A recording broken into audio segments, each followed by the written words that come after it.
성경 공부 시간입니다. 저는 오늘부터 바울 서신과 관련된 성경 공부를 진행하려고 합니다. 오늘 함께 보실 본문은 갈라디아서 6장 14절입니다. 그러나 내게는 우리 주 예수 그리스도의 십자가 외에 결코 자랑할 것이 없나니 그리스도로 말미암아 세상이 나를 대하여 십자가에 못 박히고 내가 또한 세상에 대하여 그러하니라. 아멘.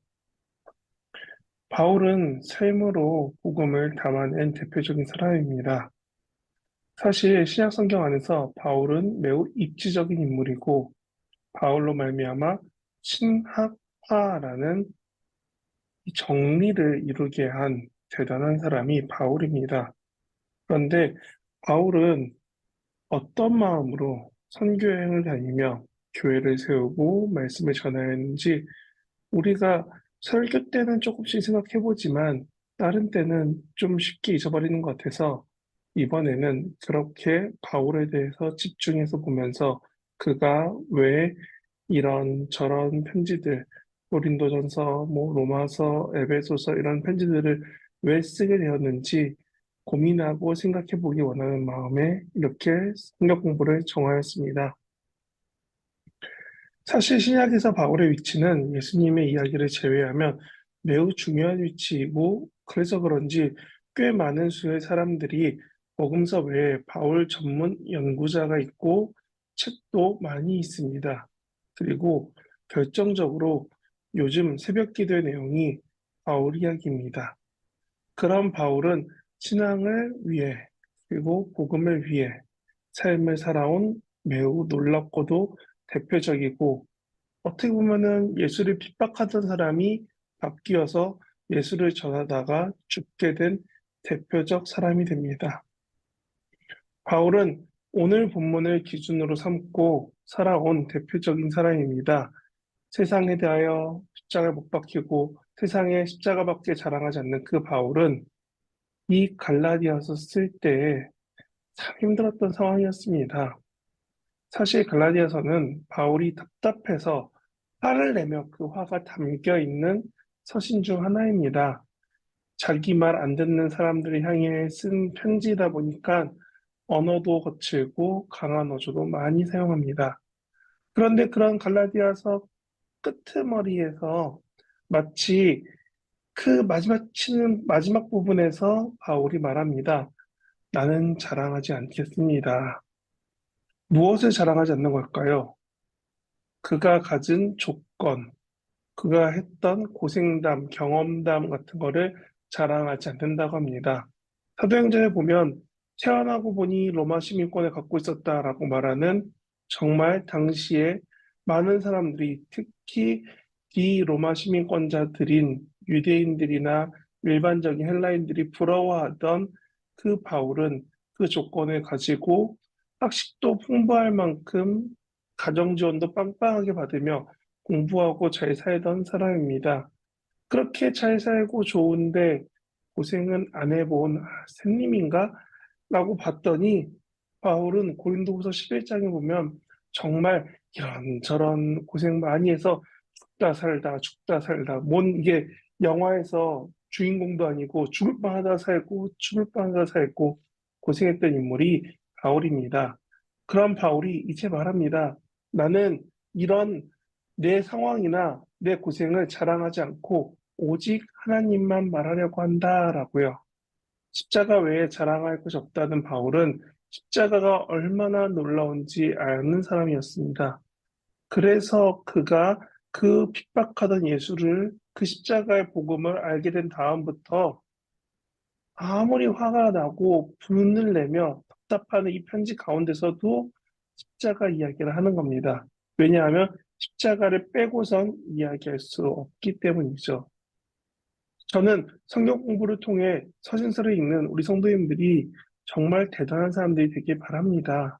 아니, 뭔가 놀라운 사람이 아니라 여러분들이 십자가가 얼마나 의미 있고 귀하다고 생각하며 어떻게 그 하나님 사랑으로 살아갈지에 대해서 생각하는 여러분들이 되기 원합니다.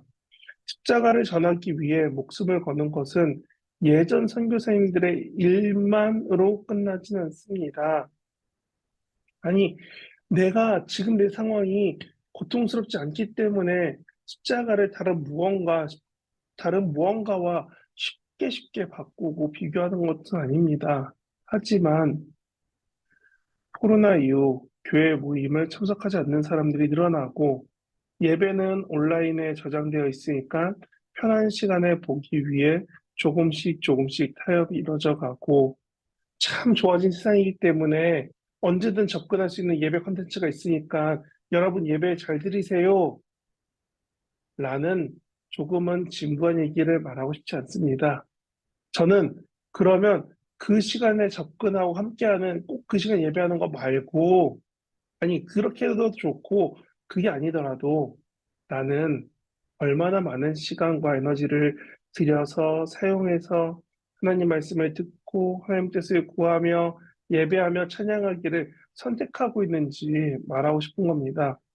북한처럼 바울처럼 혹은 먼 옛날 예수의 믿음으로 아니 예수를 믿는 것만으로 족보에서 파이고 잡혀가 죽던 그런 삶이 아니라서 교회에서 하나님을 말하는 것보다 세상에서 말하는 중요한 일이 너무너무 많기 때문에 우리는 하나님 선택하기를 조금 어려워할 때가 있습니다. 하나님과 교회를 다른 것보다 우선위에 둘 때가 조금씩 생깁니다. 그래서 저는 오늘 이렇게 성경 공부를 참여하는 여러분에게 말씀드립니다. 하나님은 오늘 우리에게 바울의 글을 통해서 말씀하십니다. 내가 너의 하나님이고 너희가 아는 예수가 내가 너희를 사랑해서 보낸 예수다라고요. 우리는 신약을 읽으며 특히 서신서를 읽으며 생각해야 합니다. 하나님이 사랑하신 예수를 초대교회들은 어떻게 기억하고 기념하고 붙잡고 살았는지, 그리고 과거 2000년도 때 더 전인 그때의 글이 지금 오늘을 살아가는 우리한테 어떤 말과 어떤 의미가 있는지 천천히 고민하면서 성경을 읽을 때에 우리도 삶으로 복음을 담아낼 것입니다. 오늘 나의 삶에서 복음은 무엇입니까? 하나님은 무엇으로 복음이라 말씀하시며 전하라고 하십니까? 나의 하루의 고민이 나의 순간에 나의 생활에서 고민하는 그 순간순간에 여러분이 말씀을 읽고 성경을 읽고 찾아갈 수 있고 그 믿음이 세워져가는 시간 되기 바랍니다. 저는 다시금 오늘부터 교회의 말이 아닌 바울이 썼던 성경들을 통해서 이렇게 말씀드릴 겁니다. 말씀이 끝나면 성경을 한번 읽어봐 주십시오. 그리고 저는 여러분에게 그와 같은 성경적인 개관과 바울의 이야기 속에 담겨 있는 복음을 가지고 저와 그리고 함께 참여하는 여러분들이 나의 복음은 어떠한지, 나의 신앙은 어떠한지, 바울이 말하는 것이 나한테 있는지 한 번 더 돌아보고 생각해보고 찾아가는 저와 여러분 되시기를 진심으로 바랍니다. 기도합니다. 하나님을 닮아가기 원합니다. 하나님을 사랑하기 원합니다. 하나님을 인해 살아가기 원합니다. 하나님, 우리가 하나님만 바라보며 하나님만 생각하며 하나님으로 인해 우리 삶이 변화될 수 있도록 우리를 붙잡아 주시옵소서. 우리가 주로 인해 살아가고 주로 인해 닮아가며 주님만 고백하며 살아가는 우리들의 순간순간마다 오직 이 모든 것이 하나님의 은혜입니다라고 고백하며 살게 하시고 이 모든 것을 주님 앞에 기뻐하며 살아가게 하시고 오직 주님만 겸손히 따르며 섬기며 살아갈 수 있는 우리 모두가 될 수 있도록 바울이 삶으로 복음을 담아냈듯이 우리가 복음을 담기를 간구하며 살아갈 수 있도록 우리를 붙잡아 주시옵소서. 하나님, 우리의 삶을 가장 잘 아시는 하나님 앞에 의탁드리오니 우리가 하나님을 바라보며 내 삶에 심겨진, 내 삶에서 자라난, 내 삶에서 나타나는 그 복음을 가지고 세상에 담대히 증거하며 증언하며 이 복음을 가지고 세상에 세워나갈 수 있는 세상을 물들여갈 수 있는 우리 모두가 될 수 있도록 주님 붙잡아 주시옵소서. 우리를 너무 사랑하시는 함께 하셔서 힘이 되시는 예수님의 이름으로 기도합니다.